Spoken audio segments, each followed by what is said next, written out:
कहानी भारत के एक छोटे से गांव की है, जहां एक संयुक्त परिवार रहता था, जिसमें सास, बहू और बेटा रहते थे। इस परिवार की सास बहुत लालची और स्वार्थी थी।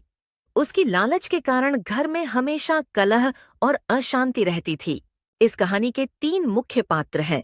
सासू माँ, जिनका नाम शांति देवी है। शांति देवी एक लालची और स्वार्थी महिला है, जो हमेशा अपने फायदे के बारे में सोचती है। इस कहानी की दूसरी पात्र है लाचार बहू, जिसका नाम सीमा है। सीमा एकदम सरल, दयालु और सहनशील महिला है, जो सास के अत्याचार सहने के बावजूद परिवार को एकजुट रखने की कोशिश करती है। कहानी का तीसरा और आखिरी पात्र है रमेश, जो शांति देवी का पुत्र और सीमा का पति है। रमेश एक मेहनती और आज्ञाकारी बेटा, जो अपनी माँ की सभी बातें मानता है और माँ का सम्मान करता है, और जो अपनी पत्नी से बहुत प्यार भी करता है। एक दिन सुबह सुबह जब सीमा रसोई घर में काम कर रही थी, तभी उसकी सास उसे फटकार लगाने रसोई घर में आती है। सीमा, तुमने आज फिर से दाल में ज्यादा मसाला डाल दिया था। तुमसे तो कुछ भी ठीक से नहीं होता। माँ जी, मैंने वही किया जैसा आपने कहा था। अगर गलती हुई है तो मुझे माफ कर दीजिए। हर बार माफी मांगकर तुम अपने सारे पाप छिपा लेती हो। लगता है तुम चाहती हो कि इस घर में कुछ भी ठीक से न चले। तुम्हारी वजह से घर का बजट बिगड़ रहा है। तुम जानबूझकर महंगे मसाले इस्तेमाल करती हो ताकि मेरा सारा पैसा खत्म हो जाए। नहीं माँ जी, ऐसा कुछ नहीं है। मैं हमेशा घर के खर्चे का ध्यान रखती हूँ। हाँ, बहुत अच्छा ध्यान रखती हो तुम। लेकिन देखना, मैं तुम्हारी ये चालें अच्छे से जानती हूँ। मुझे तुमसे सब कुछ बचाना होगा, वरना एक दिन तुम सब बेच खाओगी। बेचारी सीमा चुपचाप अपनी सास के ताने सुन लेती है और फिर से अपने काम में लग जाती है। उसी शाम रमेश काम से घर लौटता है और सीमा को उदास देखता है। सीमा, क्या हुआ? तुम इतनी परेशान क्यों दिख रही हो? कुछ नहीं जी, बस थोड़ा थक गई हूँ। नहीं, कुछ तो हुआ है। सच्ची सच्ची बताओ, क्या हुआ है? कुछ नहीं जी, पता नहीं क्यों, पर माँ जी को मुझसे फिर से कोई शिकायत हो गई है। माँ तो ऐसी ही है। तुम दिल छोटा मत करो, मैं उनसे बात करूंगा। हर बार बात करने से कुछ नहीं बदलता जी। वो हमेशा मुझ पर शक करती हैं, हमेशा मुझे गलत समझती हैं। पता नहीं क्यों उनको लगता है मैं हमेशा फिजूल खर्च करती हूँ। मैं जानता हूं सीमा, लेकिन माँ को बदलना इतना आसान नहीं है। तुम थोड़ा धैर्य रखो, मैं बात करता हूं माँ से। कब तक जी? मैं कब तक ये सब सहूंगी? आखिर मेरी गलती क्या है?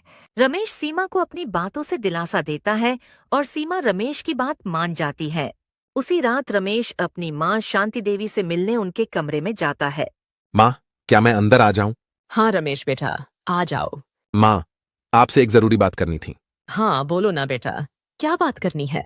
माँ, सीमा बहुत परेशान है। आप उस पर इतना शक क्यों करती हो? रमेश, तुम मुझे समझाने आए हो या अपनी पत्नी का पक्ष लेने? वो तुम्हें मेरे खिलाफ कर रही है। माँ, ऐसा कुछ नहीं है। सीमा बहुत अच्छी है। वो हमेशा घर के लिए सोचती है। आप उसे थोड़ा समझने की कोशिश करें। तुम अब मुझे सिखाओगे कि मुझे किसे समझना चाहिए। मैं जानती हूँ वो घर का सारा धन बर्बाद करना चाहती है। तुम उसकी बातों में मत आओ। माँ, ऐसा कुछ नहीं है। आप उसे गलत समझ रही हैं।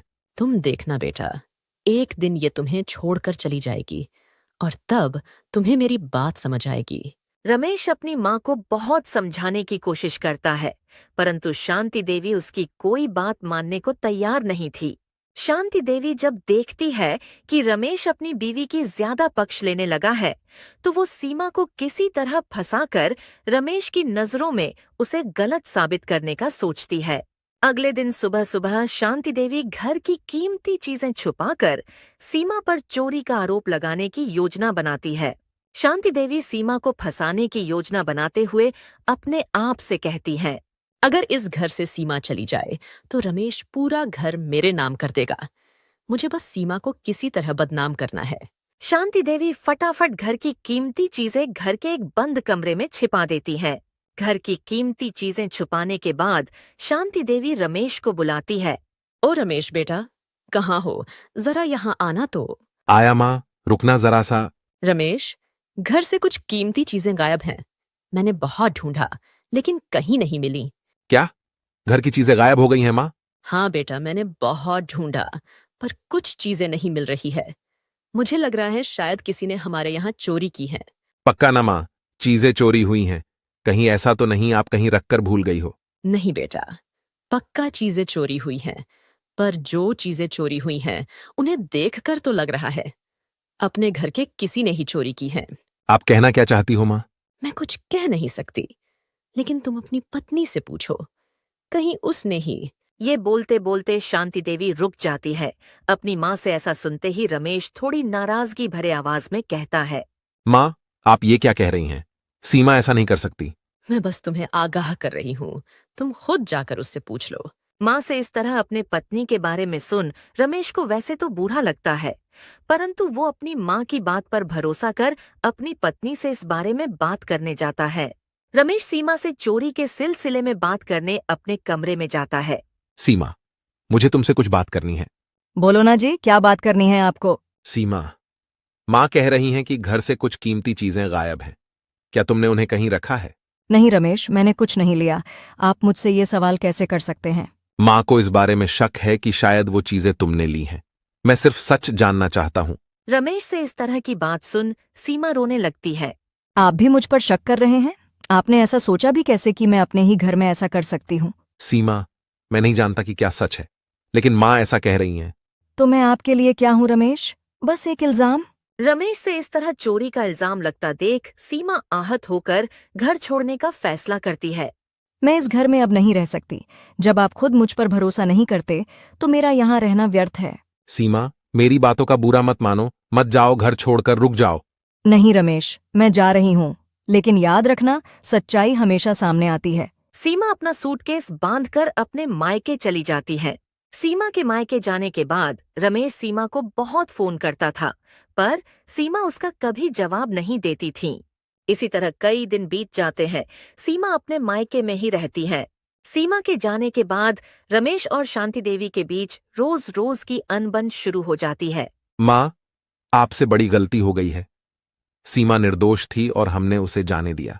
अच्छा हुआ वो चली गई, अब घर में सब मेरे हिसाब से चलेगा। माँ, घर में अब सिर्फ उदासी है। आपने मेरा जीवन बर्बाद कर दिया। इसी तरह कुछ और दिन बीत जाते हैं। धीरे धीरे रमेश अपनी माँ से दूरी बनाने लगता है। रमेश अपनी माँ से बात करना भी बंद कर देता है। शांति देवी को इस बात से कोई फर्क नहीं पड़ रहा था। उसे बस अपने घर पर अपना हक बनाए रखना था और इस चीज के लिए वो हर पल नई योजनाएं बनाती रहती थीं। इधर दूसरी तरफ रमेश बिना सीमा के अब परेशान सा हो गया था, परंतु इस बारे में वो अपनी माँ से भी बात नहीं कर पा रहा था। फिर एक दिन रमेश हिम्मत जुटाता है और अपनी माँ से सीमा को घर लाने की बात कहने की ठान लेता है। अब बस हो गया, आज तो माँ से कह दूंगा मैं सीमा को घर वापस लाने जा रहा हूँ। रमेश घर पहुंचकर अपनी माँ से कहता है, माँ, अब बस हो गया, मैं जा रहा हूँ सीमा को घर वापस लाने।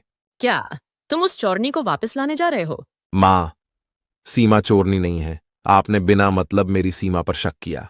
अगर तुम्हारी बीवी चोरनी नहीं है तो घर का कीमती सामान कहाँ गया? माँ, आपको जो सोचना है सोचो, मैं जा रहा हूँ अपनी सीमा को वापस लाने। रमेश आखिरकार सीमा को मनाने और उसे वापस अपने घर ले जाने सीमा के मायके जाता है। सीमा, मुझे माफ कर दो। माँ की बातों में आकर मैंने तुम्हारे साथ अन्याय किया। प्लीज घर वापस चलो। रमेश, मैंने आपको हमेशा अपने पति और साथी के रूप में माना है, लेकिन आप भी मुझ पर शक करने लगे। मैं सिर्फ आपके कहने से वापस नहीं लौट सकती। आपको खुद से ये समझना होगा कि सही क्या है और गलत क्या। सीमा, मैंने अपनी गलती मान ली है, मुझे माफ कर दो। घर बिना तुम्हारे सूना हो गया है। सीमा थोड़ी देर सोचती है और रमेश को माफ कर देती है। ठीक है रमेश, मैं वापस चलूंगी, लेकिन अब मैं किसी भी अन्याय को सहन नहीं करूंगी और मुझ पर लगे चोरी के इल्जाम को मैं गलत साबित करके रहूंगी। ठीक है, तुमको जो सही लगे करना, बस अब तुम घर वापस चलो। रमेश सीमा के साथ अपने घर लौट जाता है। माँ, ओ माँ, देखो तो कौन आया है। रमेश के आवाज लगाने पर भी शांति देवी जवाब नहीं देती है।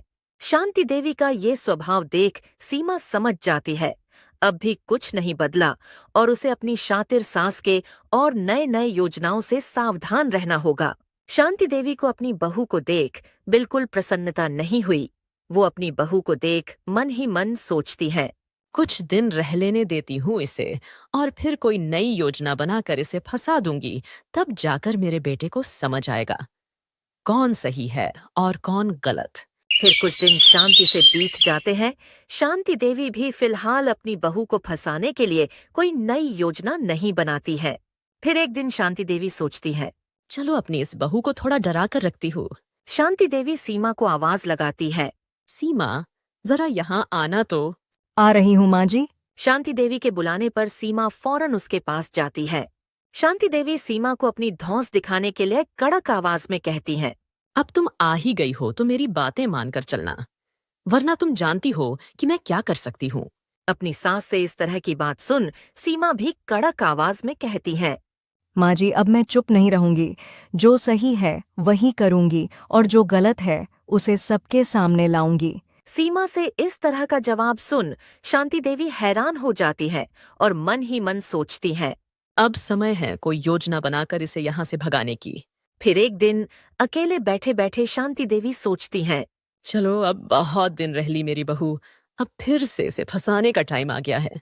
शांति देवी अपने गहनों का डिब्बा उठाकर उसे छुपाने अपने बंद कमरे की तरफ जाती है, परंतु सीमा इस बार उसे देख लेती है और सावधान हो जाती है। सीमा ये देख फौरन रमेश को फोन कर घर जल्दी आने बोलती है। शाम को जब रमेश घर आता है तो सीमा रमेश से कहती है। आपकी माँ फिर से मुझे चोर साबित करना चाहती हैं। कहना क्या चाहती हो?